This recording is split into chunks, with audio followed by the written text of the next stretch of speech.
Hello, my name is Stuart. I'm a landscaper trained by a golf course superintendent for the care of Western Washington lawns.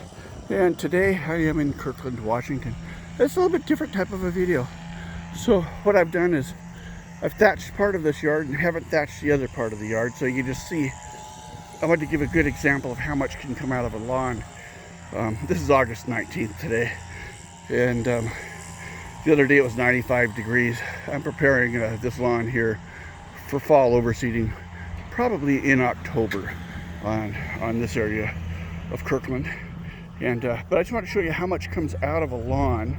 And we're trying to take a whole bunch out of here without destroying this lawn.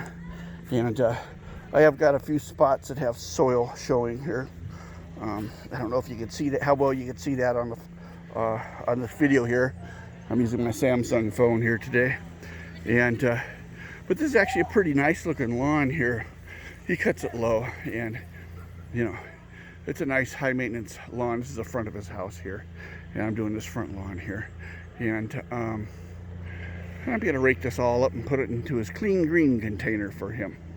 And but I just wanted to give a good example of what a lawn looks like while it's being thatched. You know, this is what it looked like before it was thatched, and this is how much I have taken out after it. Once again, this is Stuart with the Aerating-Thatching Company. Thank you. Bye.